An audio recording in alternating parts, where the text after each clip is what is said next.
the public to listen carefully, to hear what's happening, and to form your own opinions and be able to submit those to us.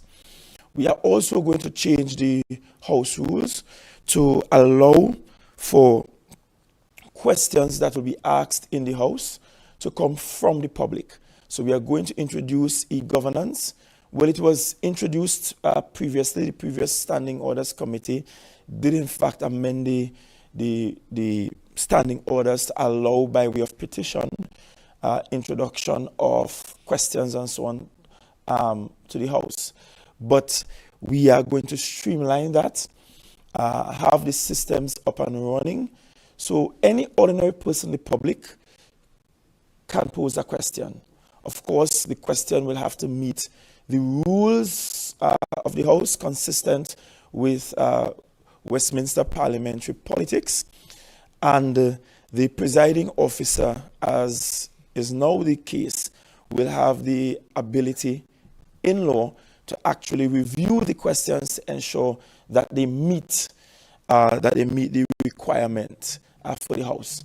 Of course, we will use a petition-based system, so you're not just asking the question, but we will want to have it on the website, see how many Tobagonians actually want that question answered, and we will set some limits so that there is a bar to be crossed, so that it doesn't become disruptive, and that people just find a way questions, including nonsensical questions, but it will be streamlined so that it's not injurious to democracy. Rather, it will facilitate the democratizing of our parliament here in Tobago. So the e-governance platform will allow for questions to come from the public. The e-governance platform will also allow for potential motions to come from the public that we will be forced to debate in the House once it receives support from other members of the public. And of course, when we get to the House next week, Thursday, we will give greater details on how that will work. We will also be introducing a civil society co-option, and the civil society co-option will allow us to have recognized members of civil society to sit as non-voting advisors on oversight committees. But of course, that comes from recognized civil society organizations. So like the Tobago Chamber of Commerce, we're not looking for those that just trying to form now that has no history and experience and credibility behind them. So recognized civil society groups, we will employ a civil society co-option where we will begin to invite members from these recognized civil society groups to actually sit as non-voting advisors to oversight committees. So these oversight committees too will do some of their work in the public space. That will allow you, the public, to also contribute, because we will want these oversight committees to bring into our parliament experts to sit and discuss some of the grand ideas we have and how they should be executed and so on. We will be increasing the frequency of sittings. Currently, Act 40 of 1996 just requires that there must be at least one sitting per month. The standing order says that that sitting, or that ordinary sitting, must be on the fourth Thursday in every month. So we will remove that part of the standing order, and we will amend it to the extent that we will have more than one ordinary meeting per month. Of course, some months it might be one, some months it might be five, some months it might be three. So it's a fluid thing. If you look at us during the last tenure, we did in fact have some months where we had more than one sitting in the month. So that's not abnormal for a TPP-led government. The public calendar and Hansard records, we want those updated in real time. And I'm hoping that our public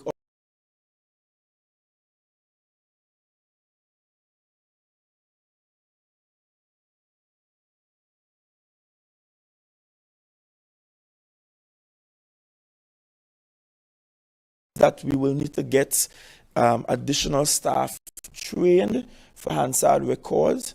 What we have now is a significant lag in the Hansard records.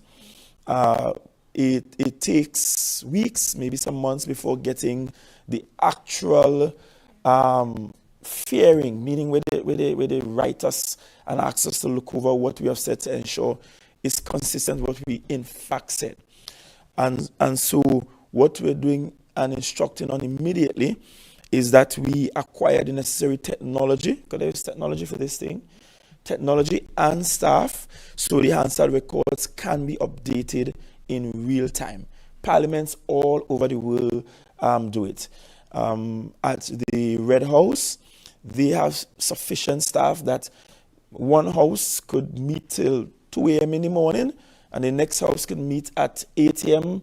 The same morning, and they have enough staff that the work can continue without any impediments. And we don't have that in the Tobago House of Assembly legislature.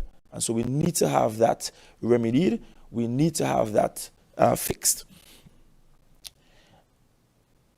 We are seeking to institutionalize referenda. We spoke about it on the campaign trail in terms of how we will treat with some of the big ticket areas under the autonomy question. There's no question that we want greater autonomy. That we are going to go for.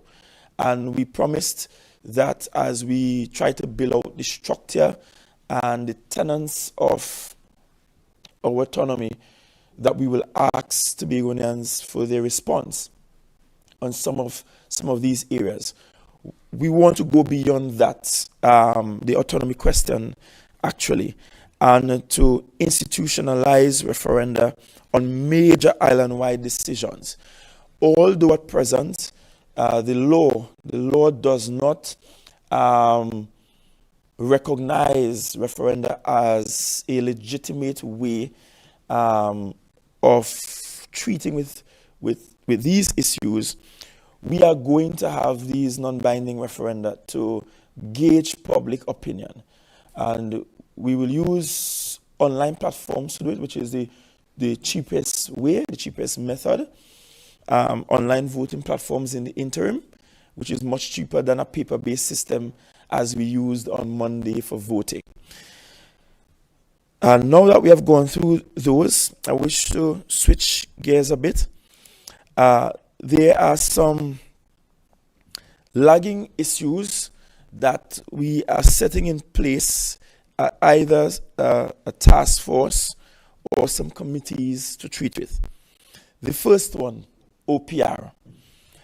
The Office of the Chief Secretary is hiring Mr. Lalchan. Mr. Munal Lalchan is his full name. He piloted the OPR. This is the person who was our very first procurement regulator, the person who more or less was a forerunner for the system we have now.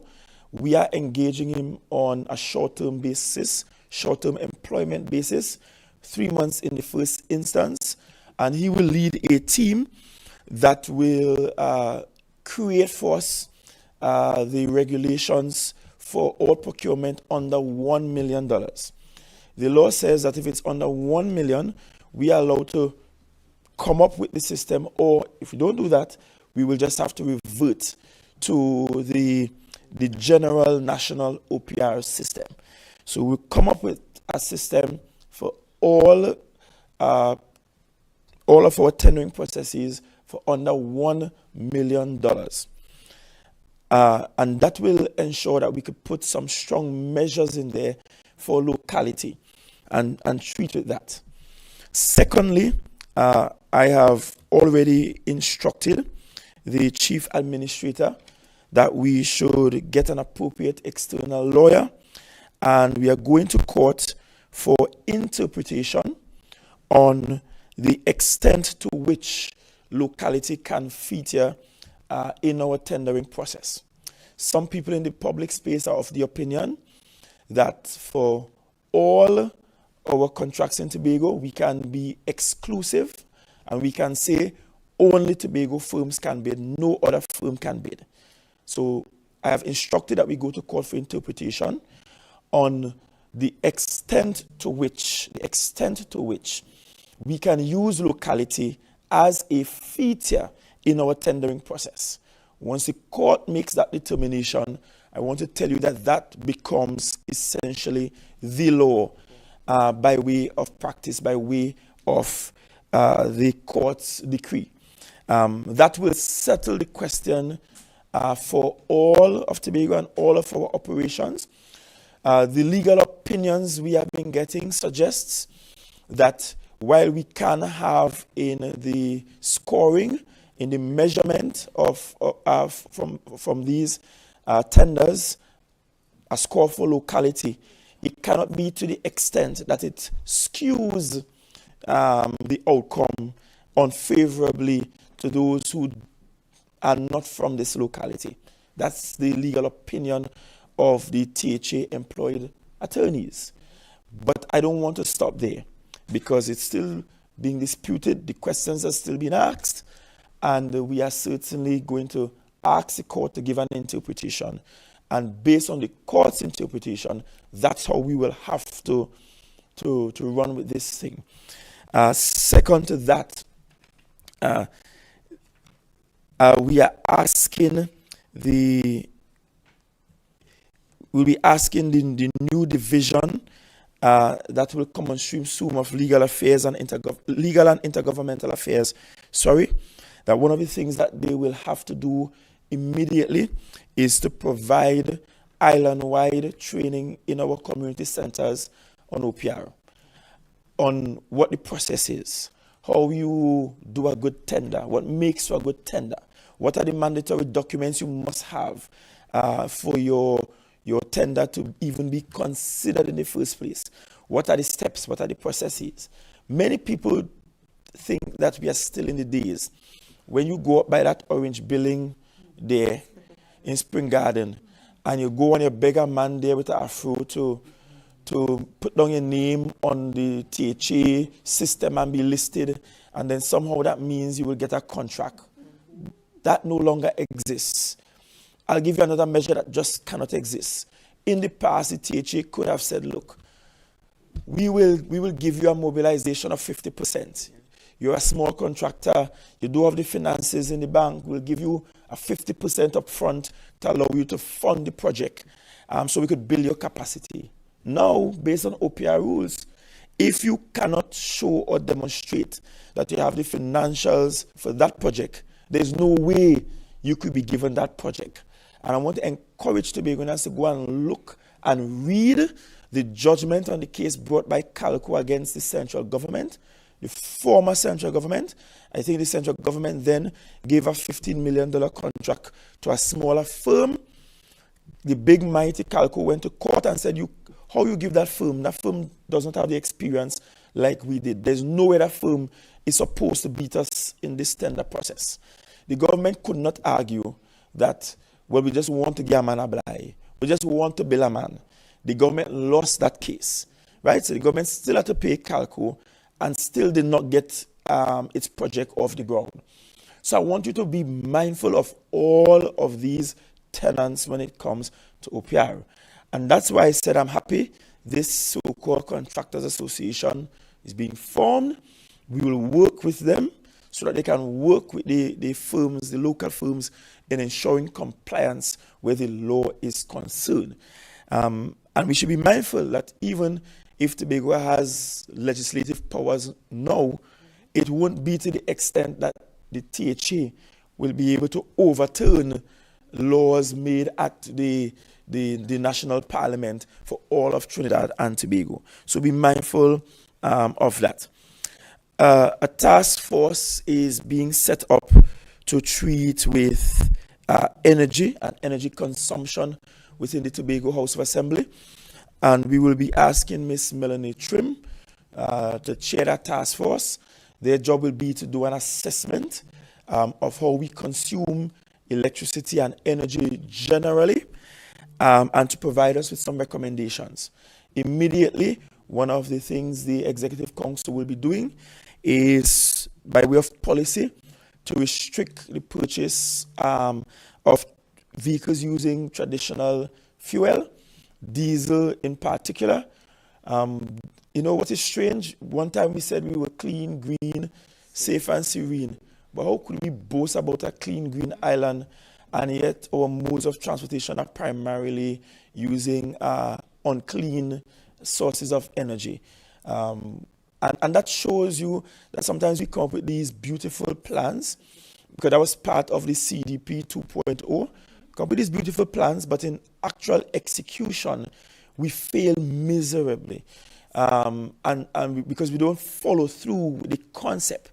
Imagine for a moment when we said Tobago was clean and green, that this was a space with the most solar panels per square mile or per capita, and the most EV charging stations, and the cleanest vehicles working on the island for our tour buses and so on. We didn't even follow through on the policy. We didn't even go as far as to getting to our accommodation sector and helping them to transition into using energy much more efficiently. But for us in the THA, we have a problem. I can tell you that sometimes the electricity bill at Shaw Park Complex is as much as $10 million. That's 1 billion.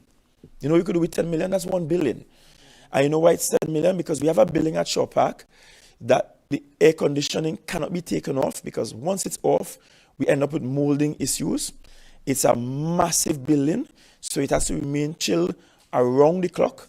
The building does not have windows that can open up to allow for airflow, so it's right next to the sea, but you have no window to open up so sea breeze could blow in, right? That's how we constructed a building that cost Tobagonians almost $1 billion. And so this task force will look at policies and recommendations for how we save on energy costs, how we can move divisions away from buying traditional vehicles, especially if it's vehicles for other uses other than those that infrastructure or agriculture will typically use. I don't know that we could get 10-ton trucks that are electric. I don't think we're there yet with the technology. And I don't know if I want to trust the technology in that regard. So I'm not saying it's for everything, but certainly a lot of the vehicles we're using start to transition away from traditional modes of energy consumption. Simple things as the lights coming off. You drive around all our offices, lights on whole night, nobody is there, right? And that can save us on our electricity bill. So that's the first task force we are going to implement, and we are going to ask Ms. Melanie Trim to engage us and lead that task force on our behalf, and within a 3-month period, give us some recommendations for us to follow. Mrs. Petalan Roberts. We are asking Mrs. Petalan Roberts to chair another task force, and we are going to give that task force just 3 months to generate modern financial regulations for the Tobago House of Assembly. Act 40 of 1996 says that within 2 months of coming into force of this act, that financial regulations should be provided to the Parliament in Trinidad for it to be accepted. And if those financial regulations are not accepted, we are allowed to modify the current regulations, the regulations that were there prior to Act 40 of 1996, to the extent that is required for the functioning of the Tobago House of Assembly. And I'm paraphrasing there. So we are going to submit again Mr. Hochoy Charles, first Chief Secretary, he submitted. Mr. London, our second Chief Secretary, he submitted. And the Parliament never really bothered. We are going to come up with those regulations and submit again. On the campaign trail, I told you that we are going to enact a policy where we move away from the issuing of checks, especially for large sums of monies. I can tell you, we had instances up to last year, 2025, where people went to the banks with checks resembling THA checks, with signatures resembling signatories from the THA. But you know what triggered the bank? The check number might have been wrong. And of course, once it's over a certain number, the bank will contact the THA to confirm the payment and the issuance. And that's how we caught fraud in those instances. But we have had one successful case where someone went to a company in Trinidad, paid for goods and services with a check that supposedly was a THA check. When the company went to cash the check, we said, no, we never issued that check. That check does not belong to the THA, but the person already issued out the goods. Right? That's a matter that we reported to the police for investigation. That happened last year. And what was interesting in that particular instance is that that check that was issued reflected the next consecutive number that we had in our checkbook. And so when we say we take a policy that anything over $5,000, you have to get that payment via ACH in your bank account, is because it will take away the risks associated with issuing checks. Why the threshold at 5,000? Because you could still go down at finance and you encash a check up to $5,000 there. And we recognize, especially when it comes to employing people and our new banking rules, when we are employing people for the very first time, chances are they don't have a bank account.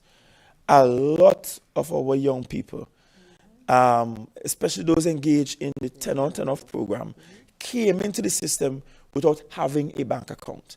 And this might be an appropriate time to call on the central bank and the Minister of Finance for us to re-engineer what is required for people to get a bank account in this country. Most of us here got bank accounts as minors. In my day, you go to the bank with $20 and your parents and a utility bill, and you get a bank account. Now, unless you can show a definite source of income, banks don't want to issue you with a bank account. So they're saying you have to be employed or have a steady stream of income before you can get a bank account. And because of that factor, we are saying the 5,000 level to which you can actually encash it at the Division of Finance, you can get a check.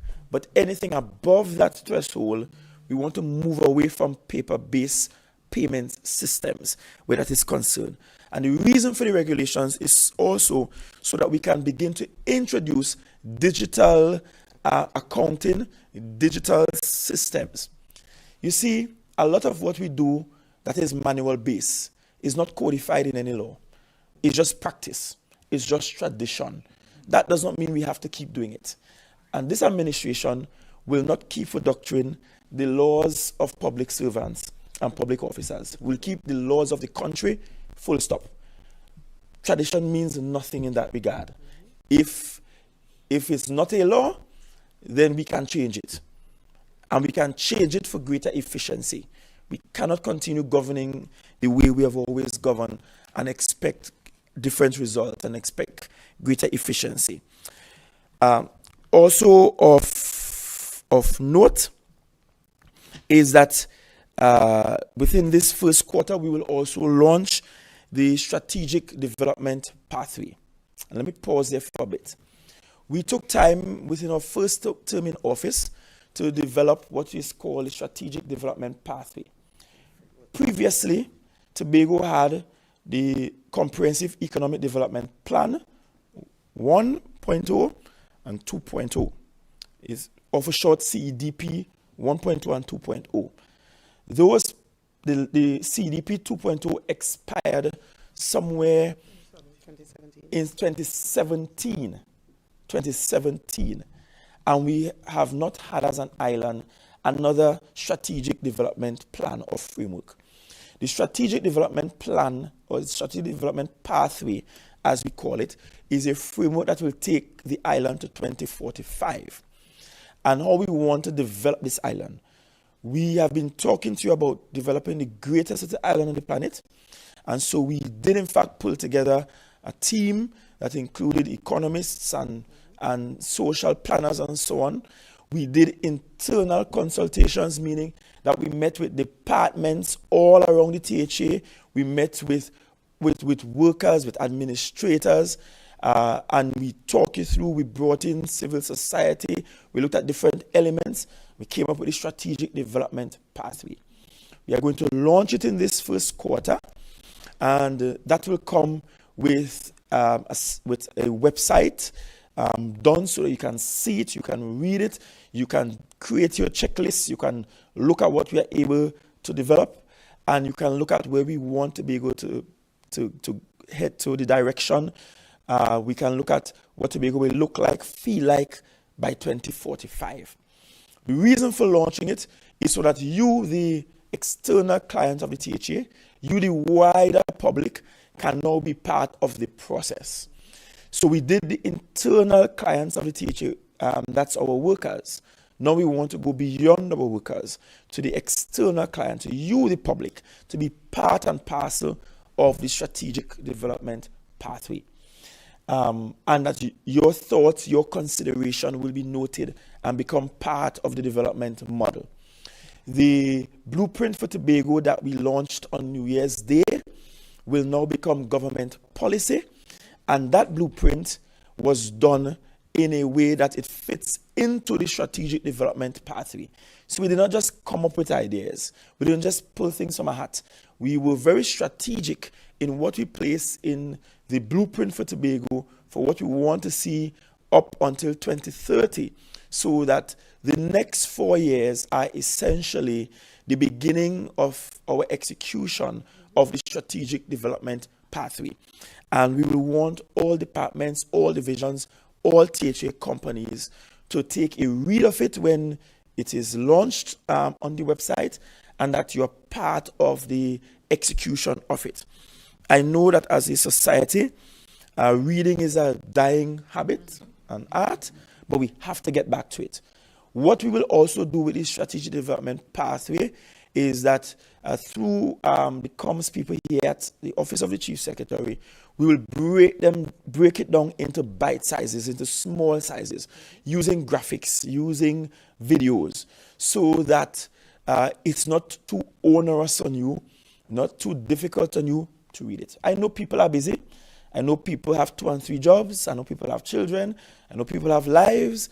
And you're probably sitting there saying, why does Chief Secretary want me to sit down and read some academic document? So we will have it in varying forms to make it easier for you to know what we intend to do and where Tobago must go by 2045. That is critical, and we'll be following the strategic development pathway to a T. It's not by accident that today the Parliament is debating additional secretaries, because the strategic development pathway spoke to that fact and how we needed to realign some of the visions. A small team is looking at the internal structure of the THA as we speak, and by the time I talk to you next week, you will know what that will look like. There won't be massive shifts in terms of division realignment. So we're not trying to just go all new and break up every division and change every division name. That's not going to happen, but there will be some structural changes that are critical at this time. On the matter of our autonomy, which is priority number 1 for this government, the new Division of Legal and Intergovernmental Affairs, they will also be charged with coming up with a team of legal draftsmen, meaning lawyers whose skill it is to sit down and write law. So a proposed piece of legislation will be written. When that is written, it will then be sent to Tobagonians for your opinion on the matter, refined, and then sent to the Parliament, for the Parliament to then carry before the Chief Parliamentary Council for us to ensure we get to the place where it's before the Parliament. Yesterday, after the swearing in, we did have a very short meeting with the Prime Minister and the cabinet member she had with her. And in that meeting, she expressed her desire to have this matter settled once and for all, her anxiety to have it settled. Yesterday, I spoke with the opposition leader at the chamber, and as I did when she was just installed as opposition leader, I reiterated my intention to meet with her. So you will see me meeting with the opposition leader as well, because I will want that when the bills are before the Parliament, it should be the one thing the entire Parliament agrees on. You see how the entire Parliament agreed on laws about fireworks? This is much more important than the fireworks law, right? And so we'll need the entire Parliament's agreement on it. I have never been averse to speaking with any opposition leader, and I'm certainly not averse to speaking to the government on the matter. But we need to move to the place where we have a proposed piece of legislation to go before the Parliament. And just to reiterate, the strategy is two-pronged. The strategy is, in the first instance, to have the constitutional change to allow us to pass laws, and to have within that framework a period set out in law for us in Tobago to sit and to actually come up with the structure of the Tobago House of Assembly. And as I've pointed out time and time again, if the structure is placed and done by the National Parliament, as the politics and the island evolves, then we'll have to go back to the Parliament to change it. That's why they're there today to give us permission for more secretaries, to change the quorum, the actual quorum in the House. If we had the authority, we would have done it ourselves.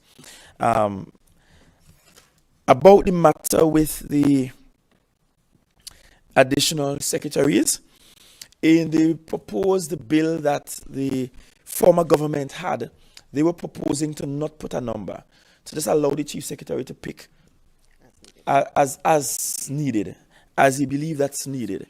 And of course, the government is looking at both models. I, as chief secretary, really and truly have no intention of making every member secretary. That will not make sense. That will not be efficient at all. It's about how do we have a much more granular approach. And I started pointing it out yesterday. In this office of the chief secretary, we have resident about 3 or 4 ministries equivalent in Trinidad. In settlements, they have at least 2 ministries, with 3 ministries. 3. In health, have about 2 ministries. 3 actually, 3 different ministries. Education has about 3 different ministries. Food security must be about 4. No, I understand that this is a smaller space, smaller population, smaller budget in most instances. But we do in fact have some divisions that are just too large to be efficient. And the granular approach will allow us to be much more efficient on deliveries. Because I'll tell you this, next week, at the end of next week, post the passage and ascension to the changes with secretaries, and I'm able to appoint additional secretaries. I will be giving every secretary I appoint just 9 months to start to prove themselves. If in 9 months they don't prove themselves, I'm just removing you and put somebody else. Because at the end of the day, When the delivery doesn't happen, everyone looks at the chief secretary, right? I am not secretary of all I survey, but I'm secretary of all secretaries that I appoint. And so if we don't have the delivery, or if you're unable to get the delivery done, then I'm sorry, I will just have to move to somebody else within the team. The team is large enough. The team is talented enough. We had a very robust, a very robust system for scrutinizing nominees in the party before the selection of candidates. There is a reason why we went through a tedious process to arrive at candidates. And I know people were saying, when is the candidate? When? And we were there and interviewing and going back out and going to districts and so on. Is because we wanted the absolute best. I believe we have the absolute best. The island saw that we had the absolute best. The island voted for all of the best. And we won all of the seats. Therefore, the responsibility for delivery is greater. And we have to deliver, and the accountability must be such that where there are challenges on the delivery, that must be communicated clearly to the people of Tobago. And I'm not saying that everything we set out to do, we will get done within the time frame we desire. Governance is a fluid thing. And I'll give an example. There are many things I had to shelve from this office of the Chief Secretary to facilitate an oil spill cleanup and to facilitate those payments. Many things I had to delay because an emergency happened and I had to delay it. So within reason, of course, one can look at why things might be delayed. I've already said on the platform that I have no patience with agencies, state agencies that are tardy in doing their work. And I'm saying clearly, if EMA tardy, if Town and Country tardy, I will move on with or without them, right? Let them carry me court, let them try to stop me. We will fight that then. But the delivery must happen. It must happen. It is not fair to the people of Tobago that we have a tender process, we awarded a contract for ECCE, and we're still waiting. We're still waiting on all kind of approvals. Yet, that ECCE has to be built in a zone where there is an absolute need for additional spaces. And it's coming at a time when the government policy is that we must have community nurseries so that parents have avenues for their young charges, responsible avenues for their young charges. We cannot be delayed on this. This is about getting the work done expeditiously and efficiently while saving as much costs as is possible. Right? So that's the approach. So you have heard it. Within the next 3 months, we are looking to have the start of construction on the Corlan ECCE. We're looking to open the Melva Jofield Youth Hub. I'm sorry, this name won by the way the people voted in Darra Spring Wim. We should have some housing projects starting within this quarter, as in rollover from the last fiscal quarter and the last term in office. We are also looking at the start of Scarborough Secondary School and how we get that project started in this quarter as well.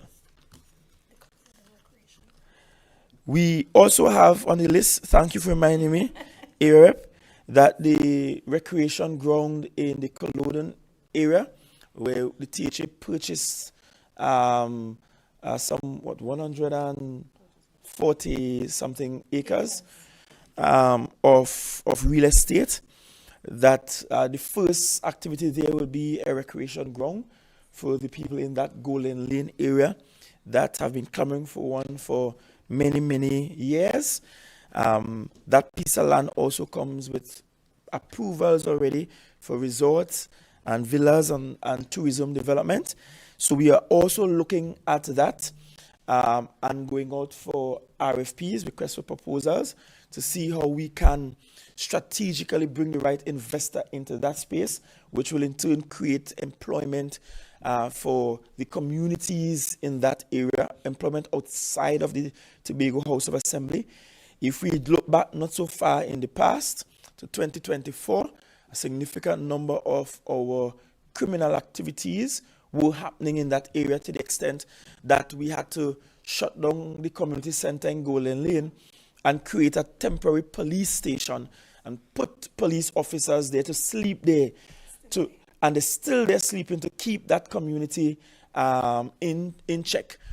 I am sure if you look not so far back, you will see where we had some fire bombings. I think a house burned down, car burned down, and so on. Young person lost his life and that kind of stuff. So we want to not just spend the money on heavy policing for communities like that, but to actually spend the money through community development, through sports, through social welfare, so we can engage communities and create much more cohesive communities. That's why we are also anxious to have opened the Melford Joefield Youth Hub, because at one point that WIM area was also a bit volatile and required our intervention. I've already signaled to the THA that I am not going to open that youth hub or any facility that is empty. And I'm saying it now. I don't want staging for an opening. When we open a facility, the same day, the community must be able to move in and use it. It can't be just the walls and it looking nice, but it has to be usable to the community. That's important. At this juncture, I will pause, and if there are any questions, I will take questions either from the journalists that are in-house or those that have joined us online. And the frequency with which we have these press briefings will increase significantly. More than that, we will continue to use our platforms. We have very well-placed social media platforms that we will use to disseminate information, and our programs such as 116, Let's Talk Tobago, and all of our magazine programs on radio and television will also be used to disseminate information. So no more than ever, I want to encourage the public to not just sit at home, but to listen, to pay attention, to read what we're posting, what we are sharing, because there will be an increase in what is shared. I know people can get information fatigue, and after a while you tune out because you see we're seeing the same faces over and over again. We're hearing a lot posting every minute. OCS page posting, so I'm tired of them, right? So we'll have to have that managed in a way. But please, we'll be providing the information. Pay attention to the information as provided. Mr. Chief Secretary, yes. I want you to look at certain things for me. Members of the public have been contacting me. If you can look into the Division of Tourism, there's a situation where a number of employees, new employees, have not been paid since last December. So I don't know if you can look into that. Some contract workers within the Tobago House of Assembly, they are also asking if their salaries would be increased. I know you are just in, you are not, we don't have secretaries and assistant secretaries just yet in terms of the various divisions, but they are asking how soon if their salaries would be increased. Also, specifically, I know you spoke about Tobago's autonomy. Could you just be specific, because I know autonomy is so wide-ranging. Could you narrow it down as to what exactly, in terms of Tobago's autonomy, will Tobago see? All right. So I was not aware that we have employees at the Division of Tourism that were not paid since last December. They contacted me up to this morning. Sure. So it will certainly elicit an immediate investigation from me to ensure that that matter is remedied soonest. Right. So apologies if that is the case, but I certainly was not aware that there were employees or are employees at the Division of Tourism. So I will look into this immediately for you. Second question, yes, contracted employees will see an increase. We will have to revisit the salary scale assigned to contracted employees. It is only fair, but I can only say after the executive is formed out in a larger way. Because essentially an executive has started. Once a chief secretary and a deputy chief secretary is installed by law, an executive has started. But when we get all the secretaries on board, only after that period, I will be able to see the extent to which that increase will happen. But I can in fact confirm that there will be an increase. As a matter of fact, during the campaign, I spoke with the then Secretary of Finance, Secretary Roberts, and I did ask that question one particular evening. She said, of course, Chief Secretary, it's just standard on what we have to do. So I have already been so advised. When I speak to the issue of our autonomy, I'm talking about changes in the legislative framework that governs Tobago and how we govern ourselves. I'm talking specifically about Tobago finally having that right to self-determination. Tobagonians being able to say, this is my government, this is how I want my government to be formed, and this is how I want my government to work. This is how I want my government to look like and how they should operate. For that to happen, it means that the National Parliament at this time must accord unto the people of Tobago the right to have a government that can actually pass laws on its own. On the campaign and in the blueprint, we said we want to have that right by the end of 2026. Subsequent to having that right, we said we need at least another year to consult with Tobagonians to look at the structure. What do I mean by structure? Structure means simple questions. Are we going to have two houses in the Parliament of Tobago? Or are we going to continue to have one house? Are we going to have ultimately separation of powers, meaning that the executive is separate from the legislature? Or are we going to have an incorporation of those powers with the legislature and the executive operating in one space? How many seats we should have? How many councillors we should have? What are the rules governing the operations of a presiding officer? How many divisions we should have, administrators. All of those things are structural.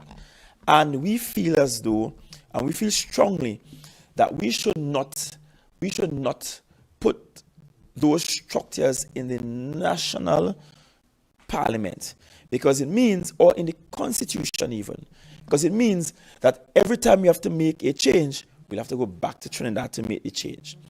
It's important to understand that politics, governance evolves. We are not the same way that we were in 1962. Imagine if we were still operating under the same constitution as 1962. No changes whatsoever. Then we would be a backward country. And it's expected that as the island goes, let's say in the future Tobago moves to 100,000 people. That might mean an increase in the number of seats. But if that structure is not done by Tobagonians in the Tobago Parliament, then it means that every time we need to change the structure, we have to go back to Trinidad and beg somebody to make that change. So that's why in the blueprint, we had a two-pronged approach. Approach one is to get reasonable legislative change by the end of 2026. Option number two would be for us to sit as an island and work out the arrangements that we will want to see for the structure. And I've already said via the blueprint that the use of the referenda system is one of the methods we will use to get public participation and buying in terms of what we ought to do. So the days when one bright man, because you have a PhD, will determine for all of we what the thing will look like will come to an end. Every Tobagonian will have a chance, because Tobagonians are bright people, smart enough to decide for themselves what they want and how they want it to look like. That's democracy. So we will not have a system where it's dominated by a few and a few voices who speak louder than everyone else, who might very well be more educated than all the rest of us. But certainly in a democracy, the majority must have its way, not just its say. Any other question? I just want to say good morning, I believe, to the Honorable Chief Sec. Thank you. And to all the, delegates. Let me use that word, delegates. My question, I think you already answered. Yeah, it was pertaining to the autonomy. And we know that the autonomy is really a vast word, and a lot of the public don't understand, right? So is it possible that you could really brief us, if we are granted the autonomy, give us a slight detail of what are the changes that will be implemented? That'll be difficult at this time, because we're not there yet. We had bills carried before the parliament that were all rejected. The last being the one carried in 2021 that was ultimately rejected in 2024, late 2024. So that's why we're going to employ the use of legal draftsmen. There's even a suggestion that we should ask of the National Parliament to have representation from the Chief Parliamentary Council to be part of the team one time. We have something drafted as a proposal. Then we'll send that out to Tobagonians first to look at it, say what you think, and then after having that consultation, then we carry it to the Parliament. Of course, we're not looking to consult on it for 4 years. We have been at this for as long as. And I think there's a section of the population that's becoming wary of it, like get it done and over with. But we also must ensure it's done properly. Because we saw in the recent campaign how people wanted a firmer stance from me about a radar in Tobago. Well, at the same time, those same people carried a piece of legislation that removed a request from Tobagonians for there to be concurrence on matters of national security and international relations as it pertains to Tobago. And that's why it's so important to have it done well. Because if it's not done well, we will end up in a problem where we do in fact have greater powers, but we are still stymied in our development and our growth. I am seeing a hand online from Tobago Updates. Yes, good morning, Chief Secretary. Yes, good morning. And good morning to all the elected officials. Congratulations. A quick question. With the expansion of the secretaries now from 9 to I think it is 11, how will the THA be financing that expansion, given that the budgetary allocation has already been confirmed? That's one. And two, you mentioned a clean, green, serene Tobago, and that is in full alignment with the Paris Agreement, which Trinidad and Tobago is a signatory of, which is talking about reducing our carbon emissions by 2030. Will the THA, seeing that we're looking at autonomy, be looking to define Tobago's marine borders, and as a subsequence to that, looking to see what oil reserves now lay in Tobago waters, and perhaps how that can augment our Tobago economy and revenues? Thank you for your brilliant questions, Ms. Green. If I didn't know better, I would think that you were TPP. based on the philosophical underpinnings of your questioning. Maybe you are. I don't know. But let me answer your first question, the financing the expansion. The law is clear. All funds allocated to the Tobago House of Assembly are sent to the fund account of the THA. When the funds are sent to the fund account of the THA, the Tobago House of Assembly then decides what it does with the funds, notwithstanding the budget. In other words, we have full authority, and you could perhaps use autonomy here, that once funds are sent to the THA decides how it's used. And we do that every single year. Every single year. In fact, that's how CPEP and URP is paid every year. Because every single year that we have had CPEP and URP, we have never had sufficient allocation from the central government.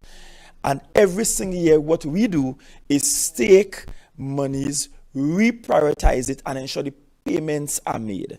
Similarly, with the shifts in the systemic shifts, all that's going to happen is that we are going to take what is already allocated to us and we are going to proportion it accordingly. I also want to hasten to say that the shifts that are happening are actually in alignment with the current priorities of the Tobago House of Assembly. I spoke about the strategic development pathway. That pathway spoke about there being a division specific to planning and development. That pathway spoke about there being a division specific to legal and intergovernmental affairs. So it's not new things. Those are things that were already in the strategic development pathway. The budget that was read by and approved by Mrs. Petalan Roberts last fiscal included such bill out. So we are in a good place because this is exactly what we asked for the budget for, essentially. Your question about the Paris Agreement and maritime borders, and I'll answer it in two ways. Number one, I'm a firm believer in the Paris Accord and the goals that we have to arrive at by 2030. I think Trinidad and Tobago is woefully behind on meeting those goals. But I think Tobago has an opportunity that we are not capitalizing on. We have more sun than we know what to do with it. But we're not even harnessing that. We have not even begun to explore potentials with wind and other green forms of energy. We did have a bill out, and I spoke about it on the campaign trail. We had designs done. We had locations identified to have about 25 EV charging stations around the entire island, public charging stations. And that's where we sent our team of engineers out. They looked at where THA owns property and already have the electrical capacity to carry the load to install these public charging stations around the island. But we just did not have the money at the time to execute. In fact, what happened is that as we were preparing for the build out, the oil spill happened. And that's one of the projects that my office was advancing, but oil spill happened. And because of the oil spill that happened, I had to decide the EV charging stations could no longer be a priority for the government. The oil spill is now a priority. And so we look at this fiscal year, look at the work outputs from the Department of Environment to see how we could get that done. But meeting the Paris Accord by 2030 requires partnerships between the public and the private space.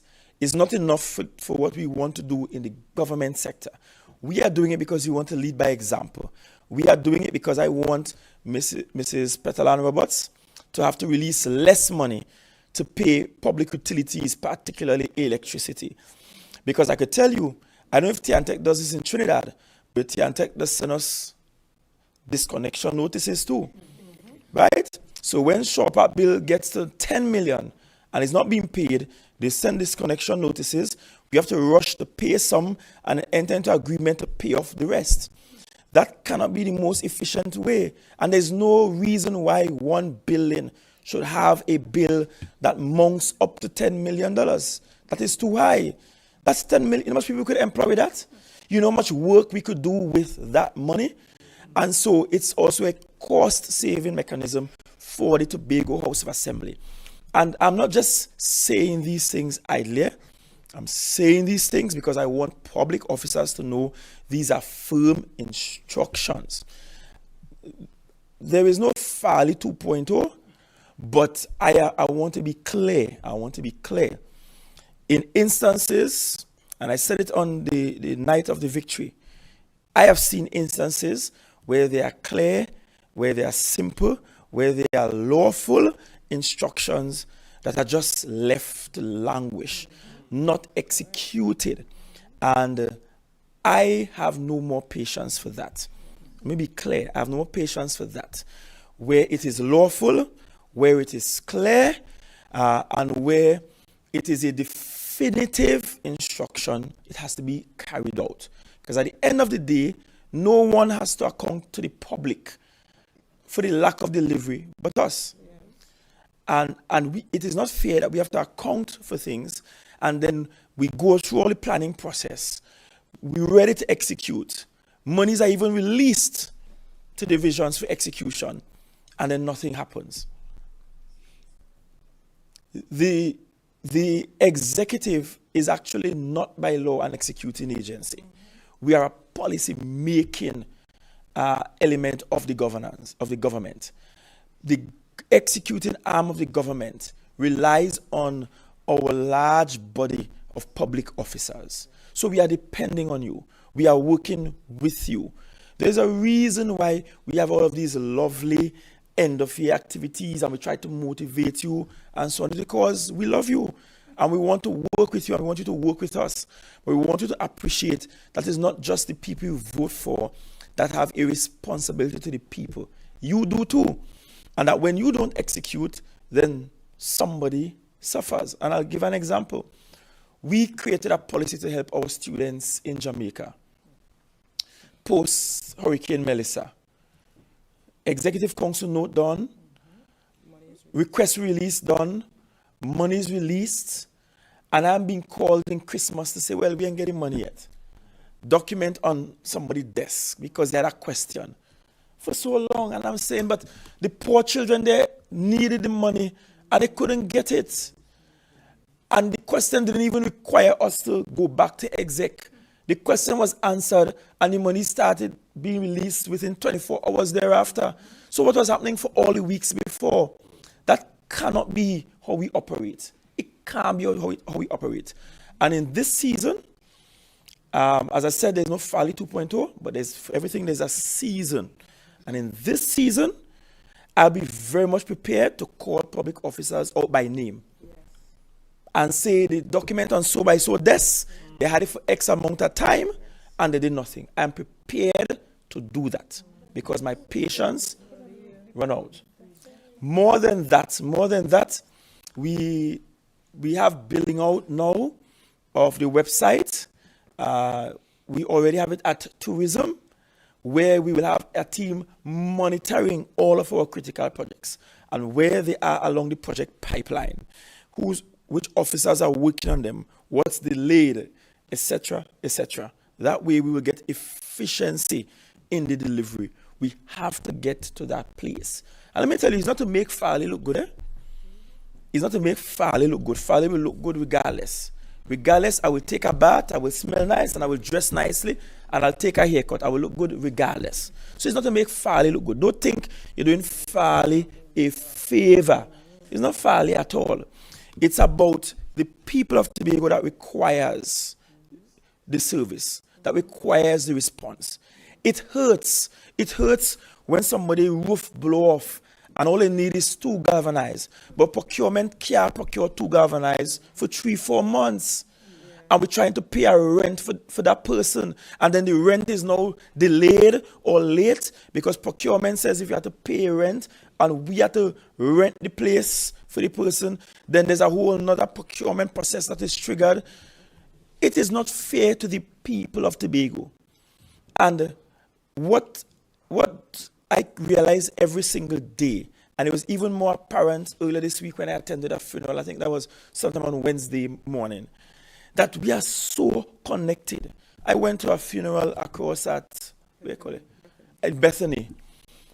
And when I think I'm going to the funeral because I know this one relative, I didn't realize I know the daughter who was my first supervisor when I started working in the THA all the way back in 2009. And then I realized the granddaughter was junior to me in high school. Then I realized another granddaughter had an issue trying to get into the medical practice through THA, and I helped. Then I realized I know this cousin and that cousin, and I didn't realize all them people related to this one woman. Why am I telling you that? Because the truth is, we're so connected that when these things happen, we are actually hurting our own relatives, our own families. It's not anybody else. And yes, I don't really care at this point who you voted for. I don't care. The election gone. You will get a time 4 years from now to vote for me or somebody else. But I don't care who you voted for. Between now and the next election, our job is to execute. Between now and the next election, Tobago is we. And that includes you too, even if you didn't vote for me. And it's about how you deliver on those things. I also want to be clear that where we have contracted officers who are not doing their jobs, I am going to say to secretaries, do not approve any renewal of contract. And if you want, carry to court. We have a whole division now to deal with legal issues. So carry to court, right? I prefer to pay you in court than apologize to Tobagonians for non-execution, right? And if you're here and you're not executing, then you have to go your way. It's simple as that. We have to ensure that we're delivering to the people of Tobago. So the same way I will hold my members to account, and they have to account, the same way I say in the first instance, we will have a 9-month review to see their performance. We're also saying we have to ensure that all of our employees work and execute. And let me be clear, we have some excellent workers. We have some that go above and beyond. You look at the workers in THA, never a day of being unproductive. When we have natural disaster, I will go there with them. Long hours, I don't even know how they survive it. Look at the work they did during the oil spill cleanup. One worker ended up with a stroke by the time we were done, right? And now had to be on lighter duties, because we were just working and going on. So we have workers that work and put out the work. And that's why we have the awards and all of the reward mechanisms to honor those people. But I'm saying all of us have to get into the lane of being productive. I ain't want to war with nobody. Me ain't fighting nobody. I ain't fighting up with nobody either. I'm simply saying we have lawful, simple, clear instructions and policies. Let me just execute them. And where you have a challenge, there's a caveat. Where you have a challenge, you still have all the authority and legal wherewithal to minute it, to write it in the file. So you don't have to agree, you know. If you have an objection, write it in the file. But don't just put it down on the desk and put it aside because you don't agree. Write it in the file, let it come back through the administrator and the secretary, and let clarification be given or further instructions be given. But the answer is not to just put it down. We have to help people. We have to help Tobagonians. There are people here who need the help. And it's your family, it's my family, it's all of we family. Tobago is we, right? That is in the Tobago national mantra. Tobago is we.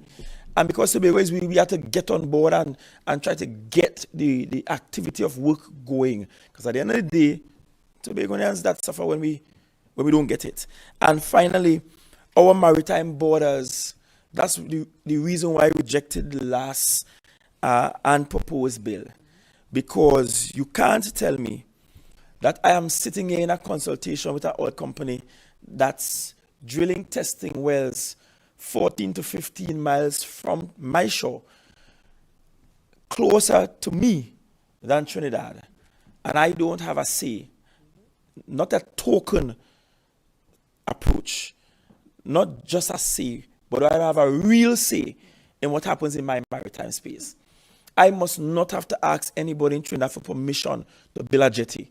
I must not have to ask anybody in Trinidad permission to pass laws to govern our marine parks and what happens down in the Buku Reef and Nylon Pool area and up at Speyside and going around the northeast. I must not have to ask anybody permission if we want to go out in the North Atlantic and have windmills there.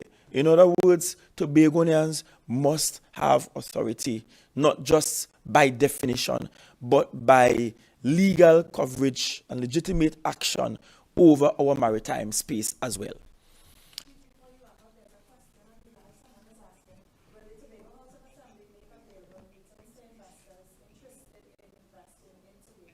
Yes, in fact, we have been making meetings available to investors. One of the things that will be set up, that we started setting up last THA and didn't quite complete, was the Investment Commission. So we have investments proposals coming in from all over the world. We have a team of 2 people employed within the Office of the Chief Secretary right now that do a sort of vetting and engaging and encouraging them to send the proposals. What we are going to have in place by the time we get to February is an installed investment commission whose task it will be to review and give the executive a recommendation. Because I don't want to be accused of Farley by himself sitting down and saying yes to an investment proposal.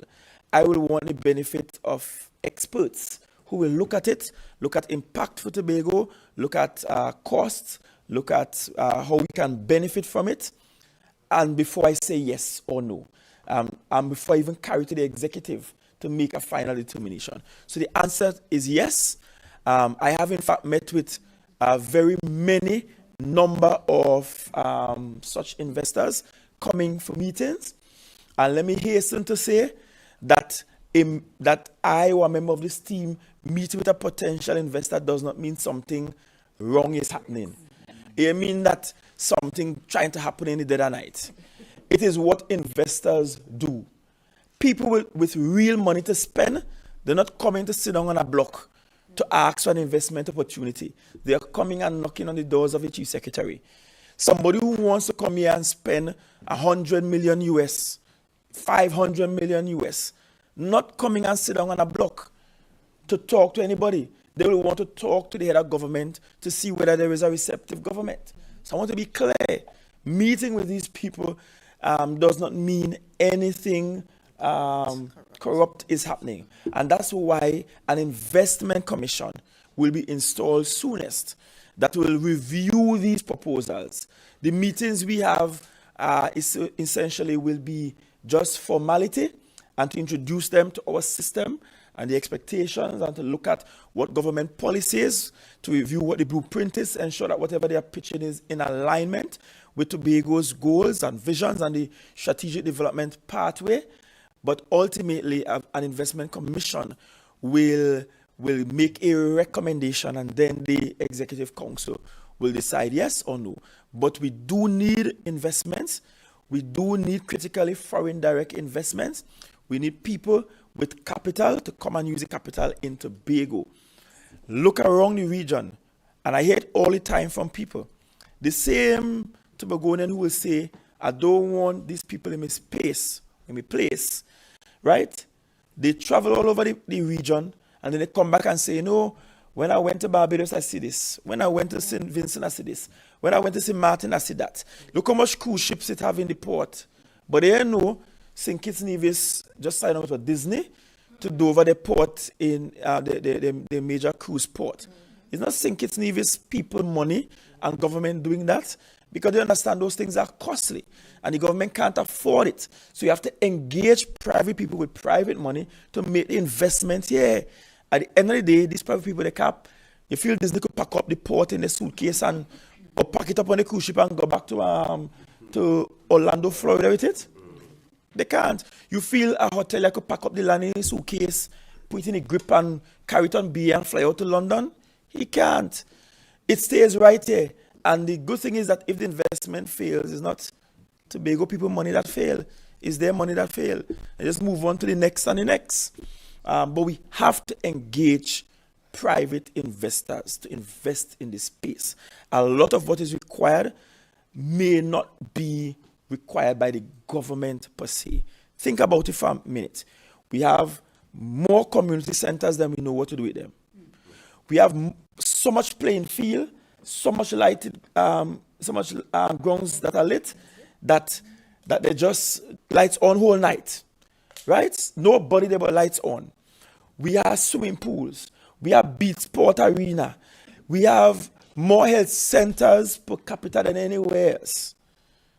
If you look at the 45 years of the THA, it was spent building out public infrastructure after public infrastructure. What is really needed now is private investment for some of those innovative things that are required. I will also go on record as saying that some things that ordinarily will ask the government to do, the government does not need to do it. Private people can do it. For example, we need a built car park in Scarborough. Why must the THA build that? Why can't a private person build that? The research we have, the study we have, and that was done by UDCOT that sent to us. UDCOT said if they build it, they will make back the money they spend and pay off their loan in 2 years. 2 years. So you telling me a Tobagonian with the capital, maybe someone in diaspora, should be given the opportunity to build that, to earn from it, to maintain it, to get some retail, to get their own staff? The government shouldn't have to do that. That's an opportunity, a business opportunity for an investor. It is why, as we came to a close of the last term, we put out for tender the lands at Petitrew, that is down at Lambeau, for Flagstaff above Charlottesville, the Mount Dillon Hill above Castara, the Lookout Point above Speyside, I think 1 or 2 of the forts, and we put out for requests for proposals. Scarborough Fish Facility, request for proposals. You know why? Because we want you, the public, to come and say, you know what? I going up Mount Dillon Hill, and I could put a nice little restaurant there. I will earn, and that when visitors come to the area, they have access to some facilities. We have the THA building beach houses all over the place, and then charging about $700 in rent for the beach house. They poorly maintained, sea blast smashing them up. When really and truly what we should have done is say to the public, look, this space here, nice, go and build a beach facility, run it, run a bar, run a restaurant, have some entertainment there. All over the Caribbean, that's how it's done. You travel the Caribbean, government ain't going and build no beach facility in the Caribbean. It's private people building it and earning from it. And that's how we reduce the employment on the THA, because more and more of you have an opportunity to earn from your island. And that's why we have been going out to tender with these things. I'm advised that it's at the evaluation stage, those tenders, but we have to go out and allow the public to participate. Do you have another question, Ms. Green? Ms. Williams have another question? Just to bring some highlights to you, we also have been contacted in terms of ward maids at the hospital. I know you are surrounded by the ladies. I don't know if you will be bringing back Dr. Faith Brebner as health secretary. Well, that's left to be seen, I don't know. But some wards, there is a question in terms of at the hospital, staff is asking, you know, how soon additional wards maids can be hired. They are tired. They are saying that they are overworked. In addition, there's a situation with long-standing increments of teachers. We have been contacted by some teachers, and they are asking how soon will they be paid their long-standing increments. All right, so the matter of ward maids, I will have the TRHA look at that. I don't know what's the HR position right now where the staffing is concerned, what the establishment looks like. If they did an audit that will recommend additional ward maids and so on, but it's something that we could definitely look at, especially if there is a shortage of staff there. With regards to increments, we have been paying increments and gratuities. It's continuous. In fact, the way it works is this year we say, okay, we have a $10 million budget to clean it up. We pay that 10 million, and by the time we pay it, we have our next 10 million to pay because it's just a continuous flow. We have prioritized in this fiscal payments of gratuities and increments. I think up until election, we had paid about 20, no, across the entire space. You remember that figure? Oh, you mean in Yeah, the entire... yeah. It's more than that. It's close to $100 million in gratuities. Every year Yeah. So we paid about 100 million or so, over 100 million in gratuities and increments. So it's a huge budget every year, right? But we are on a mission to bring those up to date and clear it up. It is actually a priority and something to which the Division of Finance has been making releases to varying divisions. That also means and includes those who are doing, who have overtime payments at divisions, those daily rated workers that we owe overtime, you too are included in that priority. Ms. Green? Yes, good morning again. So in terms of the amendments that have been made to the export of construction materials, is the export license that's been presented to THA by the Prime Minister on the last visit, not this visit, the visit before, is that license to SPEL still applicable? And if it is, has SPEL been able to utilize that license since we've received it? I believe the license is still applicable. I have not been advised otherwise on that. And SPEL is using it to the extent that there is a buyer, I am advised.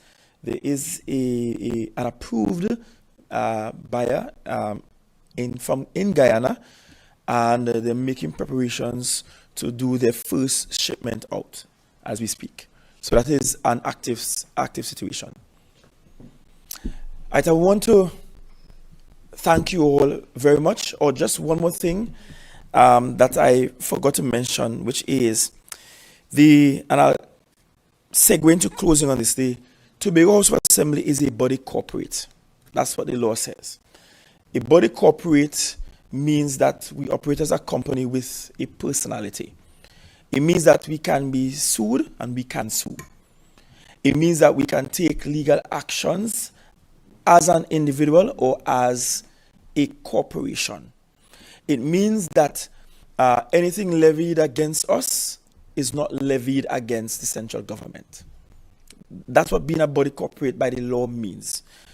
That means that from time to time, the THA will have legal issues to be addressed. We have had instances over the last term where legal claims are made against the THA and nobody sees them. In fact, as you're approaching the end of the year, I saw a pre-action protocol letter because somebody somewhere didn't respond to a FOIA. I didn't even know the FOIA request was made. And when I'm asking, nobody could allocate where the original request was, right? But it had reached a stage where a pre-action protocol letter came to the THA about the matter. Going forward, once that division is started, we will ask that all legal claims be sent there, regardless of which division, department, THA company, that it be sent to that singular source. In the central government, any claim that is made against the state is sent to the office of the Attorney General. And then the Attorney General might send it down through the Solicitor General. But it's made through the Attorney General office. You don't sue the government of Trinidad and Tobago and you just drop off your lawsuit by any division, by some little clerk in any ministry, some front desk worker. And even if you do that, the front desk worker knows where it must go. It has to go to the office of the Attorney General. So we are moving to that place so that we can streamline our responses to legal requests through that singular source. And I want to end by saying, though, that Tobago has so much potential, that as an island, we could do so much more. That as an island, I believe greatness is in store for us. This is essentially day 2 after being duly installed as members of the THA. And we are going to try our very best. We are going to work even harder than the first term. Don't think for a second that we believe that somehow we are invincible. Don't think for a second that this mandate that you have given to us, we take it to mean that we large, big, and in charge. At the end of the day, the people of Tobago are in charge. And at the end of the day, you are our employers. We are accountable to you. And it's with that philosophical underpinning that we seek to engage the next 4 years, that we seek to ensure that we provide for the people of Tobago adequate service, that we seek to provide for the people of Tobago transparency and fairness, a sense of fairness. And so I want to thank you again for your support. Tobago, you supported us crisis after crisis. You supported us. You prayed for us. You worked with us. And you showed up at the polls on Monday the 12th. And you ultimately gave us a vindicated mandate. And we are very much appreciative and we feel privileged by that. And we pledge to not waste that privilege. We pledge to not abuse that privilege. And we pledge to ensure that we work in a manner that ensures that the people of Tobago are justly rewarded for their support. I want to thank you very much. Thank you, members of the media. Thank you, Tobago. And thank you, those of you in the diaspora. Thank you, and God's richest blessings.